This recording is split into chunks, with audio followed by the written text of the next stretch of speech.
Hello， 大家好，我是说装修的小李哥。好端端在家洗个澡，怎么就闹到隔壁邻居来敲门呢？过去一看，水都淹到邻居的客厅了。接下来要找人维修、沟通协调，以及后续的赔偿问题，搞得屋主心力交瘁。这一集，小李哥就来和大家聊聊这场公寓大楼漏水维修的故事。在加拿大做工的人，这系列的影片，小李哥会从装修工人的视角，和大家分享在我眼中的加拿大，从每一个装修的小故事中，了解在北美居家生活的大智慧。请您订阅我，并打开小铃铛，才不会错过精彩的影片更新哦。好，废话不多说，我们现在就开始吧。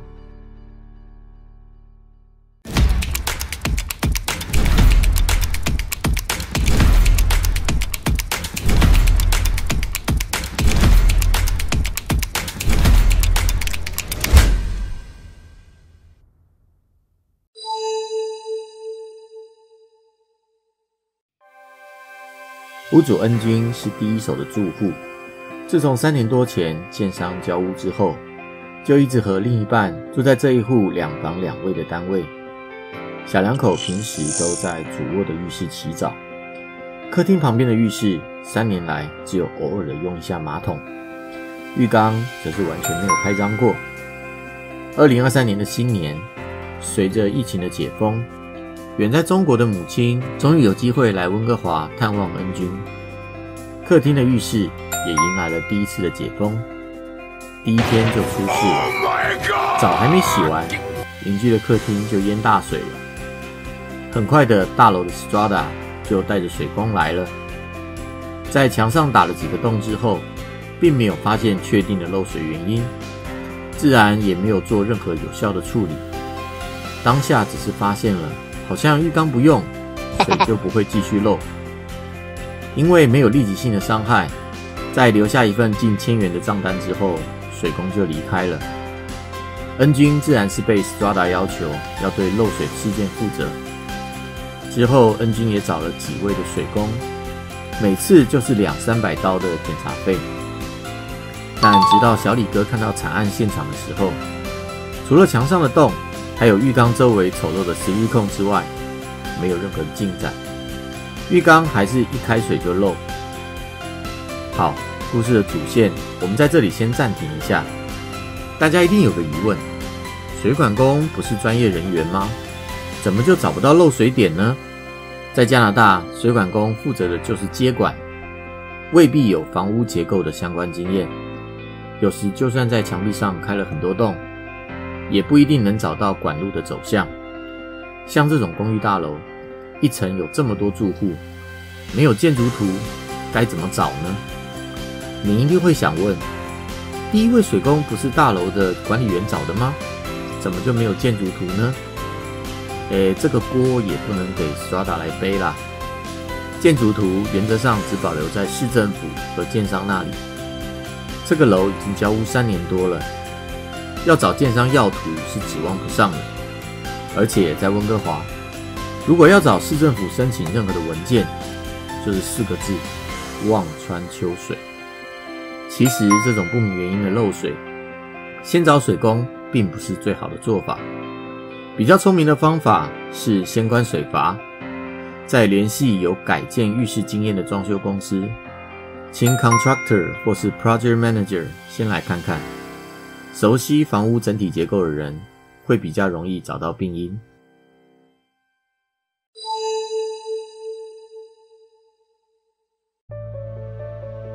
小李哥在看完现场，检查完漏水的情况之后，归纳出3条线索。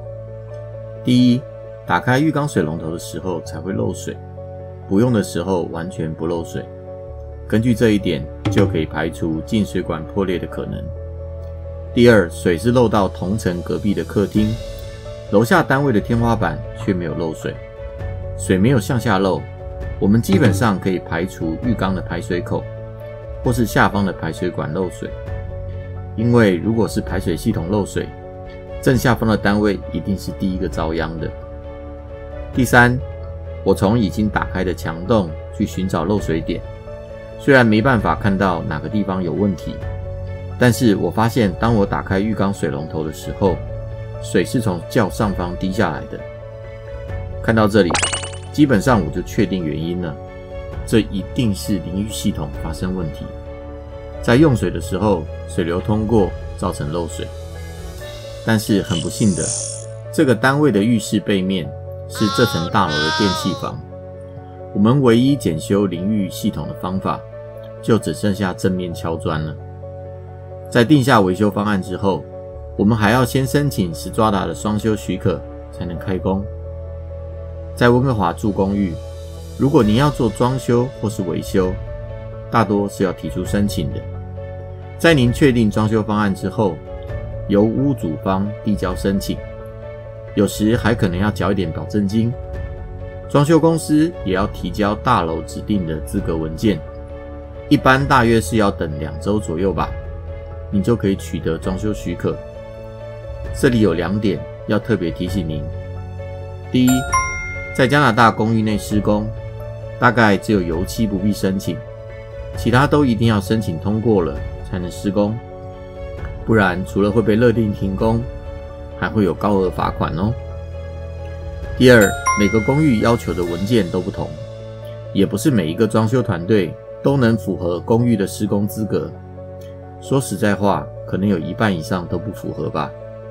在您签装修合约之前，一定要问清楚哦。在装修许可拿到的隔天，我们就进场敲砖了。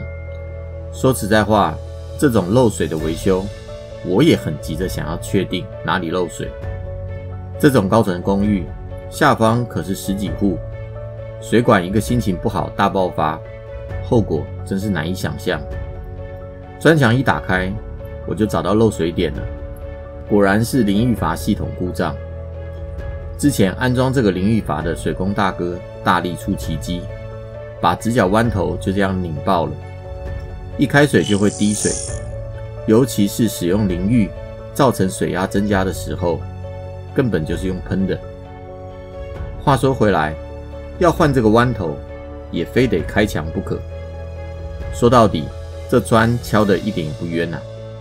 当下我们就把淋浴系统全部更新了，这是小李哥的建议，当然也要感谢恩君的支持。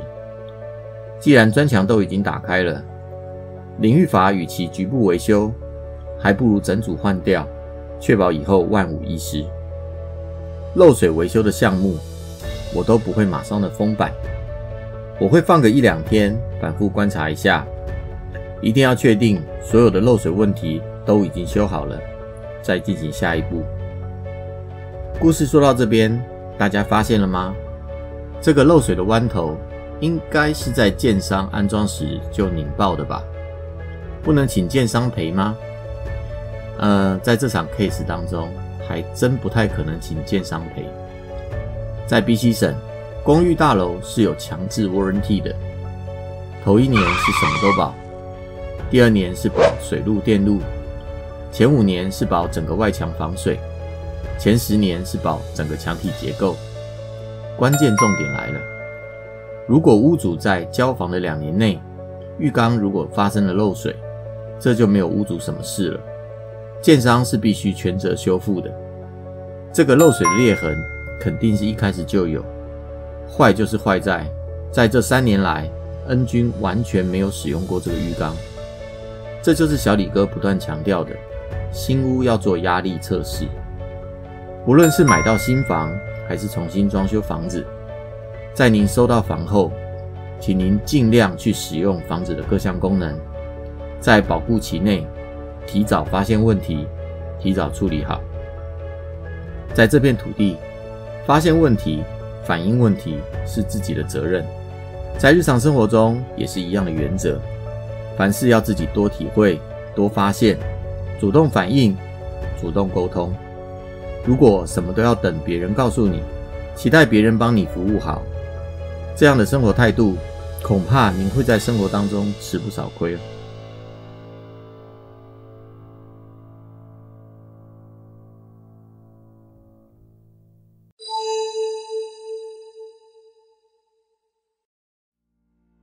处理好漏水的第2天，恩君开心地打电话给我，经过他的反复测试，漏水的地方已经确定修好了。接下来就是请我尽快的安排房子复原的工作，毕竟谁能接受一直住在一间被开膛破肚的房子里呢？回到工地，恩君的妈妈非常开心，特别帮我们准备了咖啡和点心。当天工作大家都士气高昂，不过咖啡是没喝到的，因为恩君的妈妈刚来加拿大，不小心把研磨的咖啡粉当成了即溶咖啡粉买回家了。这让小李哥回想起当初我刚来到加拿大的时候，也是发生了不少糗事。移民嘛，就是放下过去，重新学习。最初的一段日子总是比较辛苦。在这里我岔题一下，提醒大家，加拿大的即溶咖啡大多不是用玻璃罐装，就是用盒装，选这两种去买就不会买错了。浴缸复原的程序和往常一样，固定灰板，补缝防水，再重铺瓷砖。一般来说，为了瓷砖花纹的一致性，完美的修复方法是要把浴缸周围的3面瓷砖墙都一起换掉。但是这次比较幸运，本来的瓷砖背墙是纯白色的，我们刚好可以配到非常接近的颜色，所以我们只拆开了安装水阀的那一面。不过严格来说，不同批号的瓷砖颜色是绝对没有办法完全相同的。大家可以比较看看新旧的瓷砖墙面有什么不同。有发现的好朋友，欢迎您在下方留言告诉大家哦。除了浴室，我们还要修补好之前水工在墙上留下的洞。怎么修补墙洞，大家可以看这一部影片，有非常详细完整的介绍。想学的朋友可以多看个几遍哦。其实修补的程序并不难，只是要花个2-3天就是了。主要是要等补土干了，才能打磨补下一层。总而言之，补墙是一个难度不高，却十分花时间的小活。这一场公寓漏水维修的小工程，在浴室及墙壁复原之后，就正式的告一个段落了。但故事到这里还没有完全结束。几天下来，小李哥和恩君聊了不少。他除了自己这个单位的维修，还要处理隔壁单位的赔偿问题，忙这些麻烦事，弄到都要快崩溃了。他一直说着，没想到在加拿大住公寓这么麻烦。恩君还遇到了哪些麻烦事？我们有没有什么预防的方法，可以避免这些麻烦事？我们就留到下一话，再慢慢和大家分享咯。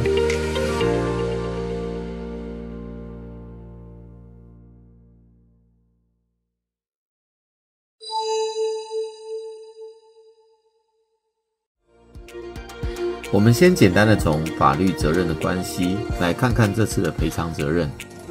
恩君的单位漏水，泡坏了隔壁单位的木地板，所以恩君是责任义务人，隔壁的屋主是责任权利人。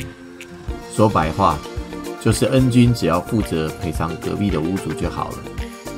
但是真正住在隔壁的是租客，租客有权利向房东求偿生活损失，也就是按理说，隔壁的屋主要先整合房屋及房客的损失，再向恩君求偿。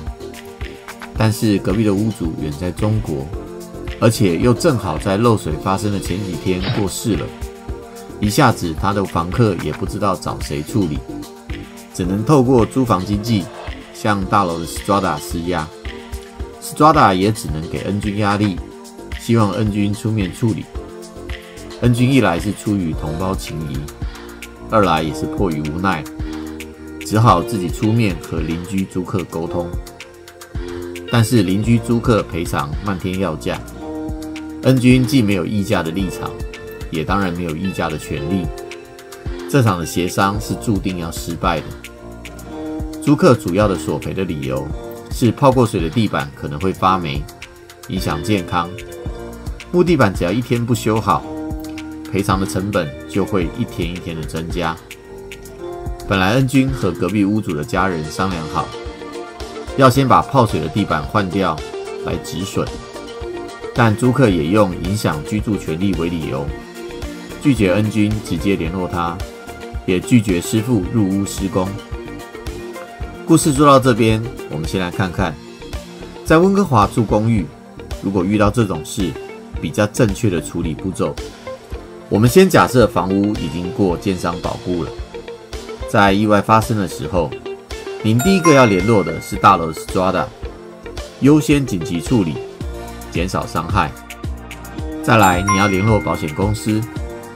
大楼的公共保险都会有一个 deductible， 就是自付额，也有人叫做垫底费，这里我们就统称叫自付额吧。用白话来说，就是房屋的损失只要少于这个金额，您就得自行支付损失，或是您可以依照大楼的自付额再去买你个人的房屋保险。比方说，如果您住的大楼保险的自付额是10万，如果发生了意外，赔偿成本是8万，大楼的保险就不会启动，您必须自行支付这8万元。当然，绝大多数的人会依照大楼的自付额再去买个人的房屋保险，由个人的保险公司来承担这8万元的风险。更简单的说，保险公司会代表您来处理赔偿的问题，甚至民事求偿的出庭。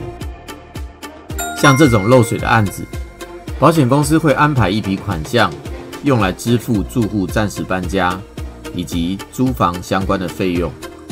这样一来对租客比较公平，二来也减少后续可能衍生的赔偿问题。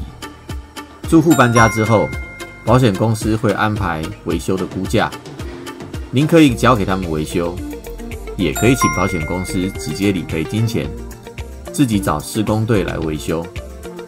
但保险公司的理赔金额主要是参考他们自己的估价，再打个几折赔给您。所以如果你想着要赚中间的差价，那您就别期待了。有保险公司介入处理，就会相对的省心很多。每个公寓的自付额都不同，您可以参考大楼的 Strata Policy， 依照正确的自付额去买自己的房屋保险。这一次的故事中，恩君就是没有自己买保险，大楼的自付额又高，所以他只能自己站在风口浪尖去处理这些麻烦事。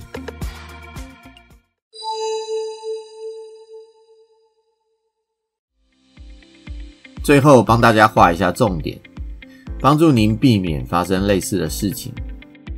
第一，收到新房子之后，一定要尽快使用房子的每一项功能，在保固的时间内发现房子的隐藏问题，请建商负责处理。第二，遇到房屋赔偿的问题，一定要记住法律上的相对关系，您只需要面对另一方的屋主，和屋主协商赔偿的问题。如果和这次的案例一样，房子实际的居住人不是屋主本人，租客要求的赔偿问题也只能由房主来解决，千万不要自己私下的去解决问题。第三，房屋保险一定要买足够。其实如果您房子有贷款，银行一定会要求您投保足额的房屋保险，但是我还是常听到有不少人会用一些特殊的方法少买保险，少交保险费，但这样一来，您就是把自己放在了最危险的情况之中。一旦房子出了问题，所有的损失您都可能要自己买单。有时能花钱消灾还是一件幸运的事。损害赔偿是一个专业的法律问题，一旦求偿的事上了法庭，付出的时间和精神的消耗才是最巨大的损失。总之一句话，保险千万不能省。这一场公寓漏水维修的案件，我们在这里就告一个段落咯。关于房屋漏水维修或是房子损坏赔偿的相关问题，大家如果还有不懂，欢迎您在下方留言，我们再进一步的讨论哦。下一话的故事，小李哥想来说说房屋隔间的案例，请您一定要订阅关注我，并打开小铃铛的全部通知，才不会错过任何的精彩影片哦。如果您喜欢小李哥的影片，也欢迎您点击下方的超级感谢，用一杯咖啡的价钱来支持小李哥的创作。最后祝大家平安喜乐，我们下一集影片再见喽，拜拜。